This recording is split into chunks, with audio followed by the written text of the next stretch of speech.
Hello and welcome. This is Curious Robin. So let's delve into the story of The Shining.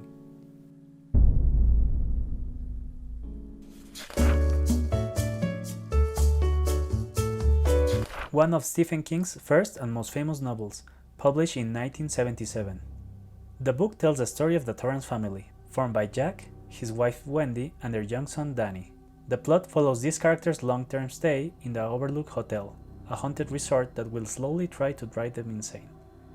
The title of the book comes from the supernatural ability Danny has, which gets nicknamed The Shining. This allows him to sense and see things others can't. He's also capable of reading people's thoughts and is able to communicate with an entity known as Tony.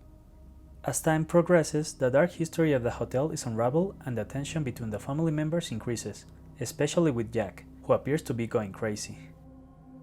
Eventually, he surrenders himself to the will of the Overlook and decides to murder his family as all hell breaks loose. Shortly after the publication of King's novel, famous filmmaker Stanley Kubrick started working on an adaptation of the book, a screenplay that went through extensive rewrites and met with a complete disapproval of the novel's author.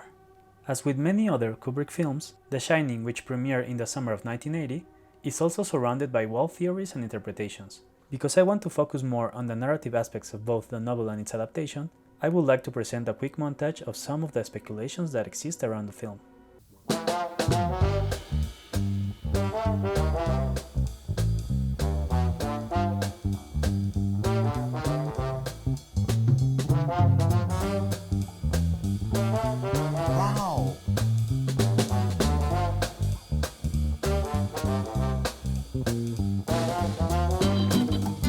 Now that that's been taken care of, first let's quickly summarize the plot of the film. The main story of the novel is left mostly untouched, showing the Torrance's stay in the big evil Overlook. The family is played by Jack Nicholson, Shelley Duvall, and Danny Lloyd. They slowly start getting affected by the isolation and the malevolent forces in the resort until Jack breaks down and tries to kill Wendy and Danny, only to find his own demise. Kubrick did a great job of condensing the plot, using time jumps to speed up the pacing.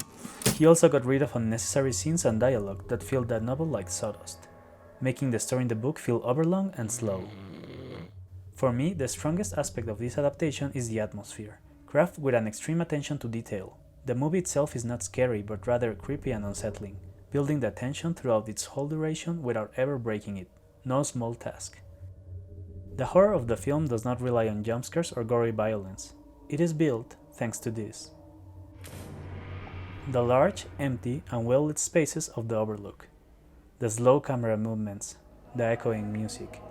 The huge scope of the spaces surrounding the small characters.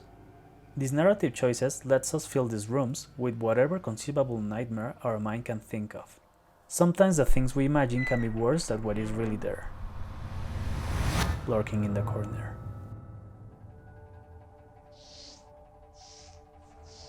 Many of the now iconic moments in the film are absent in the book. These images have gone down in pop culture as some of the most recognizable and referenced, contributing to the film's strength to stand the passage of time. After 40 years of its premiere, The Shining is considered a classic and one of the best horror films in cinema history. But what if it could have been even better?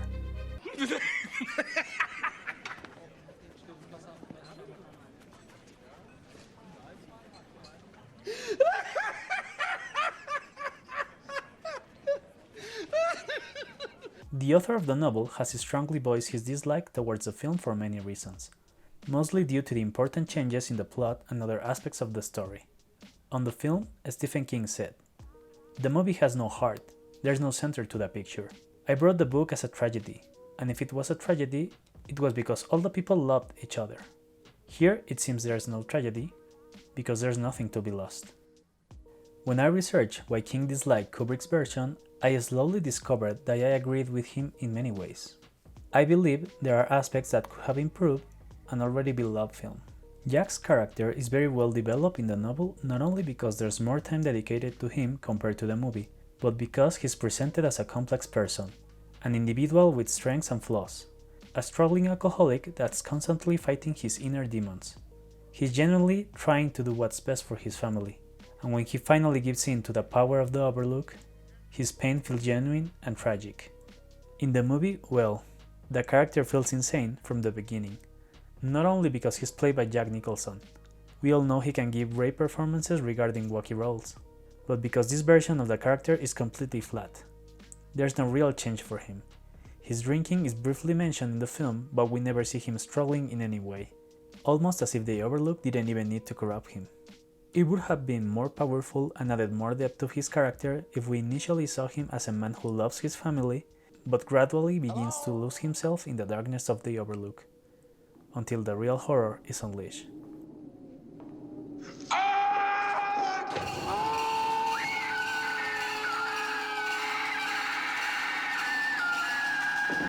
Wendy's character adaptation suffers even more, as she is totally passive in the film version. She goes along with the flow of the story with little to no involvement. The book shows a smart, capable woman that truly stands in the way of the Overlook's evil goal. I also find it important to mention that it seems most of Shelley Duvall's terrified acting comes from mental abuse done to her by the director himself during filming. A scene in the film that has always bothered me is how we are shown Halloran's character, played by Scatman Crothers, going back to the Overlook to help Danny only to get killed by Jack? The scene itself is terrifying, but after witnessing his long journey only to die and not add anything to the story or the final outcome, feels silly and even a bit funny.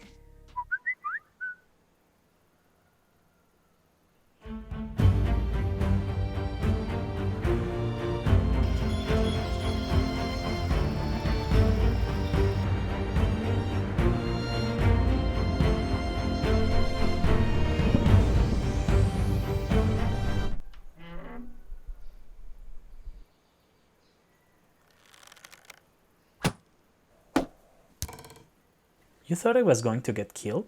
That would have been dumb. To both Kubrick and Diane Johnson's credit, their screenplay changed some stuff that actually works better than the original situations in the novel. Originally, Jack's weapon of choice is a mallet, but the screenwriters wisely changed it to an axe, an object that has turned iconic along many other aspects of the film.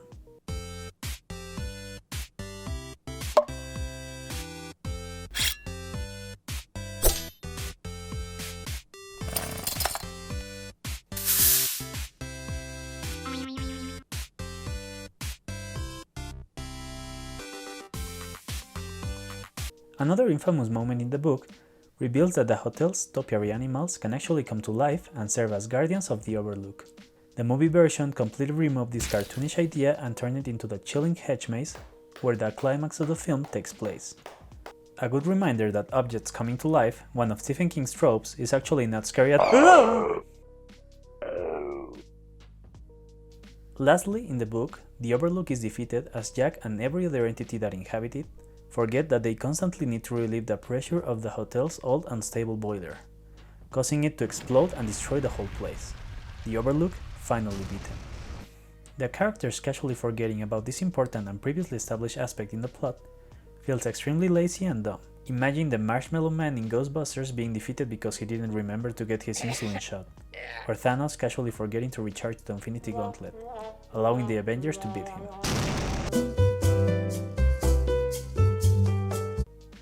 After all this, I'm still left wondering if these changes would have made for a better adaptation. Or is everything already perfect as it is? If you want an in-depth look at the Torrance's experience in the Overlook, I recommend Stephen King's novel. But if you want a condensed cinematic take on the same story, well, the film is considered a classic for a reason.